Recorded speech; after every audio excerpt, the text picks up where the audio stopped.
नेकर। स्वागत है आपका डिजायर न्यूज के आज के एपिसोड में। पहली खबर सामने आ रही है, आखिर कब तक गली गली कितनी केरला स्टोरी। दिल्ली में हिंदू बेटी के साथ हुई दरिंदगी पर भड़के कपिल मिश्रा। जानते हैं पूरी खबर। राजधानी दिल्ली के शाहबाद डेरी इलाके में एक 16 वर्षीय नाबालिग हिंदू लड़की को मुस्लिम युवक मोहम्मद साहिल ने 40 बार चाकू से वार करके उसे मौत के घाट उतार दिया। इतना ही नहीं, जब ताबड़तोड़ चाकू से वार करने के बाद भी उसका मन नहीं भरा तो उसने नाबालिग लड़की के सिर पर भारी भरकम पत्थर से वार किया, जिससे नाबालिग लड़की का सिर भी छत विछत हो गया। वहीं हैरानी तो इस बात को लेकर जताई जा रही है कि वारदात के समय मौके पर बड़ी संख्या में लोग मौजूद थे, लेकिन किसी ने भी कोई हरकत नहीं की।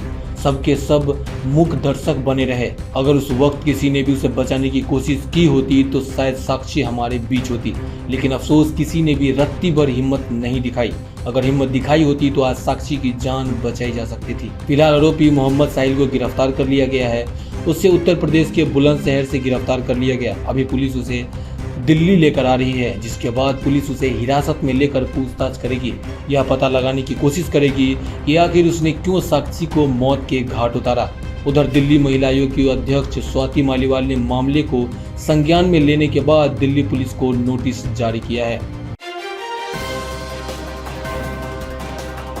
इसके अलावा दिल्ली सीएम अरविंद केजरीवाल ने भी मामले को लेकर उपराज्यपाल से तीखे सवाल पूछे। वहीं इस मामले को लेकर लव जिहाद से जोड़कर देखा जा रहा है, जिस पर बीजेपी नेता कपिल मिश्रा ने बयान जारी किया है। उन्होंने अपने बयान में कहा, कब तक नाबालिग श्रद्धा या साक्षी बेटियां यूं आफ्ताब और सरफराज जैसे हैवानों की बलि चढ़ती रहेंगी। कपिल मिश्रा के अलावा प्राची साध्वी ने भी मामले पर ट्वीट किया, जिसमें उन्होंने कहा कि दिल्ली में हैवानियत की हद। शाहबाद डेयरी में दिल दहलाने वाली वारदात, 16 साल की नाबालिग हिंदू लड़की की बेरहमी से हत्या। अगली खबर सामने आ रही है, डिजायर फॉर लाइफ की महिला विंग की नेशनल प्रेसिडेंट गीता पांडे जी, जो कि सिर्फ असम में नहीं बल्कि देश के कई राज्य में लोगों की मदद करते हैं। और इसी बीच एक और मामला सामने आया है असम से, जहां पे एक बच्चे का दिन दहाड़े मर्डर कर दिया गया। गीता पांडे जी जब उनके परिवार से मिली तो वो उनको पूरी मदद करने की कोशिश कर रही हैं, और वह एक वीडियो भी हमारे न्यूज के जरिए पूरे देश तक पहुंचाना चाहती है। और गीता पांडे जी ने इस मामले से जुड़ी एक वीडियो भी हमें शेयर किया है। हम अपने न्यूज चैनल के जरिए इस वीडियो को पूरे देश तक पहुंचाना चाहते हैं, ताकि उस बच्चे के परिवार को इंसाफ मिल सके। आप खुद देखिए गीता पांडे जी का ये वीडियो। है अयन मंजूर बरबिया के घर पे, जो अयन मर्डर केस के बारे में आप सब जानते हैं। उनके पापा हमारे साथ बैठे हुए हैं, उन्हीं के घर पे हम आए हैं। उनका मम्मी भी है, जिनके 8 साल के बच्चे को इतनी बेरहमी से मार दिया गया। और अभी 3 मंथ होने को आया, अभी भी सर्टिफिकेट नहीं आया है। और 3 मंथ अगर गुजर गया तो फिर वो लोग निकल जाएंगे, फिर इन छोटे से बच्चों को इंसाफ नहीं मिलेगा। हम प्रशासन को ये रिक्वेस्ट कर रहे हैं कि जो भी इस हत्याकांड में शामिल है उन लोगों को कड़ी से कड़ी सजा देने के लिए। और अगर ऐसा कुछ नहीं होगा तो हम लोग बहुत बड़ा आंदोलन करने की सोच रहे हैं। आंदोलन ना हो इसके लिए हम प्रशासन को रिक्वेस्ट कर रहे हैं। अगली खबर सामने आ रही है, नए संसद भवन के उद्घाटन के दिन कुश्ती महासंघ के अध्यक्ष ब्रिजभूषण शरण सिंह के खिलाफ कार्रवाई करने की मांग को लेकर मार्च करने की कोशिश कर रहे पहलवान विनेश फोगाट, साक्षी मलिक और बजरंग पुनिया को दिल्ली पुलिस ने रविवार को हिरासत में लिया।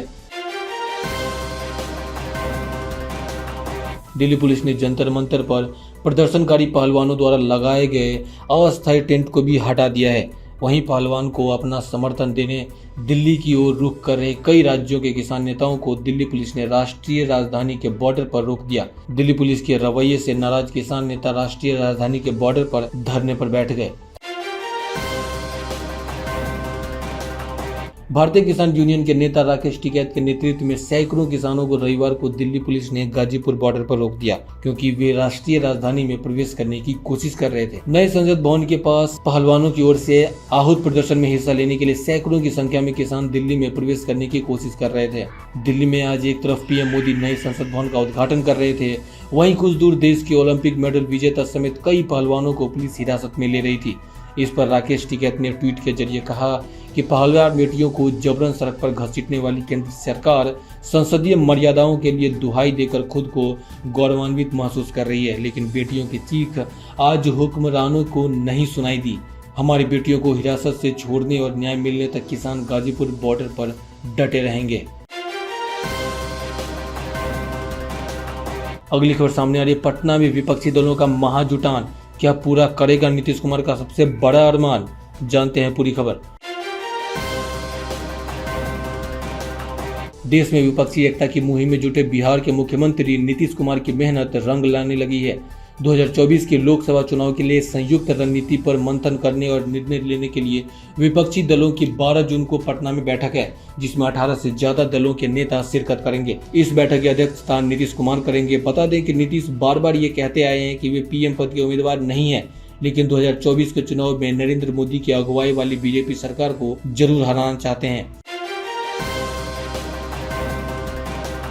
पटना में अगले महीने 12 जून को होने वाली इस बैठक में विपक्षी खेमे में नीतीश कुमार का कद और रोल भी और बड़ा हो जाएगा। लेकिन क्या विपक्षी दल के नेता उन्हें विपक्ष का सर्वमान्य नेता स्वीकार कर पाएंगे? इस बात को नीतीश भी बखूबी समझते हैं, लेकिन उनका पहला अरमान विपक्षी एकता के जरिए बीजेपी को सत्ता से बाहर करने का है। महागठबंधन में वापसी करने के बाद से नीतीश कुमार विपक्षी एकता का ताना बाना बुनने में जुट गए थे। देश के अलग अलग राज्यों का दौरा नीतीश क्षेत्रीय पार्टियों के नेताओं से मुलाकात कर 2024 लोकसभा चुनाव से पहले गैर बीजेपी दलों को एक साथ एक मंच पर लाने की कोशिश में लगे हैं। सीएम नीतीश कुमार ने 2024 के आम चुनाव से पहले विपक्षी एकता के लिए वार्ताकार के रूप में कार्य करने की इच्छा जताई थी। पिछले हफ्ते ही दिल्ली में कांग्रेस प्रमुख मल्लिकार्जुन खड़गे और राहुल गांधी से नीतीश कुमार ने मुलाकात भी की थी। इसके बाद ही विपक्षी दलों की पटना में 12 जून को होने वाली बैठक की रूपरेखा तय हुई है। अगली खबर सामने आ रही है। भारत का next generation navigation satellite launch, आपके मोबाइल पर मिलेगी बेहतर लोकेशन सर्विस। जानते हैं पूरी खबर। इसरो ने 29 मई 2023 को श्रीहरिकोटा स्थित सतीश धवन स्पेस सेंटर से नए जमाने का नेविगेशन सैटेलाइट को सुबह 10:42 पे लॉन्च किया गया है। इस सैटेलाइट का नाम NVS-01, जिसे GSLV F-12 रॉकेट के जरिए लॉन्च पैड 2 से छोड़ा गया। इसरो प्रमुख डॉक्टर S सोमनाथ ने कहा कि फिलहाल इस 7 पुराने नाविक सैटेलाइट्स के सहारे काम चला रहे थे, लेकिन उनमें से 4 ही काम कर रहे हैं, 3 खराब हो चुके हैं। अगर हम तीनों को बदलते तब तक ये 4 भी बेकार हो जाते, इसलिए हमने 5 नेक्स्ट जनरेशन नाविक सैटेलाइट्स NVS को छोड़ने की तैयारी की। जैसे पहले इंडियन रीजनल नेविगेशन सिस्टम के तहत 7 NAVIC सैटेलाइट छोड़े गए थे। ये नक्षत्र की तरह काम कर रहे थे। इनके जरिए ही भारत में नेविगेशन सर्विसेज मिल रही थी, लेकिन सीमित दायरे में। इनका इस्तेमाल सेना, विमान सेवाएं आदि ही कर रहे थे। पर नाविक के 7 में से 3 सैटेलाइट काम करना बंद कर चुके थे, इसलिए इसरो ने 5 नए सैटेलाइट्स का नक्षत्र बनाने का जिम्मा उठाया।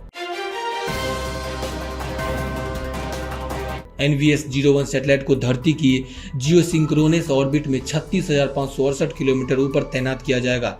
ये सैटेलाइट धरती के चारों तरफ अंडाकार कक्षा में चक्कर लगाएगा। लॉन्च के बाद करीब 18 मिनट में GSLV रॉकेट धरती से 251.52 किलोमीटर ऊपर सैटेलाइट को छोड़ देगा।